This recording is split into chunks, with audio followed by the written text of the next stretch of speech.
C'est pourquoi la religion est si décevante pour beaucoup de gens, y compris le christianisme. Le christianisme n'est pas le royaume, c'est une religion. C'est pourquoi tu peux être chrétien, aller à l'église et ne pas être comblé, ni vivre la réussite que Dieu avait prévue. La religion ne pourra jamais remplacer le royaume. Bouddhisme, hindouisme, scientologie, christianisme, rastafarisme. Tout cela, dit-il, ce sont des hommes qui forcent, qui essaient, qui s'agitent pour trouver quelque chose parce qu'ils ont manqué le royaume. Leur esprit a faim, ils sont mal nourris spirituellement, ils sont pauvres spirituellement. Et il dit la seule solution à ta pauvreté spirituelle, c'est le royaume. Jésus identifie ce que toute l'humanité recherche, le royaume de Dieu. Regarde maintenant Luc 9, 5 à 7. Pendant qu'ils étaient en chemin, un homme lui dit « Je te suivrai partout où tu iras. » Jésus lui répondit « Les renards ont des tanières, les oiseaux du ciel ont des nids, mais le Fils de l'homme n'a pas où reposer sa tête. » De quoi parle-t-il? Cet homme vient des Bahamas, j'en suis sûr. C'est un Bahaméen. Il dit à Jésus « Je te suivrai partout, tu m'as convaincu, tu donnes à manger à ceux qui ont faim, tu ressuscites les morts.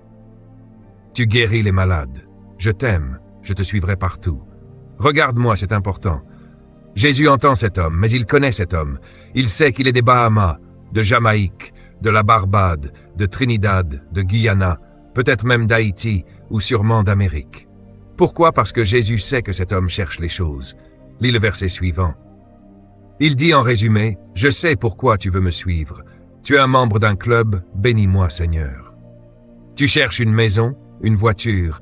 Tu veux que je te bénisse avec de la nourriture et des vêtements. Laisse-moi commencer par te dire, je ne te promets rien de tout ça. Moi-même, je n'ai pas de place où dormir. » Regarde le verset. « Le Fils de l'homme n'a pas où reposer sa tête. » En d'autres mots, si tu me suis, sache que je ne te promets ni maison, ni lit, ni confort. Tu veux toujours me suivre? Il est en train de détruire le désir des choses. Il est en train de détruire ta liste de prières. « Seigneur, j'ai besoin d'une maison. Seigneur, j'ai besoin d'une voiture. » Il dit, « On ne me suit pas pour les choses. » Combien de fois as-tu entendu « Donne ta vie à Jésus, il te donnera une maison, une voiture, il va te bénir financièrement. » Oui, il bénira, mais peut-être avec une grotte. Il dit, « Les oiseaux ont des nids, les renards ont des tanières. Moi, je n'ai nulle part où dormir. » Il a détruit une religion motivée par les choses. Laisse-moi te poser une question. Pourquoi es-tu venu ici ce matin? Ne réponds pas trop vite. Réfléchis. Es-tu venu pour être béni ou juste pour connaître son royaume? Es-tu venu pour qu'il te délivre d'une facture de téléphone? Parce que ton loyer a 2 mois de retard? Je dois aller à l'église, Dieu doit faire un miracle. Si c'est ça ta motivation, elle est déjà faussée. Mon business ne marche pas, je n'ai pas assez de clients, je n'ai pas assez d'appels.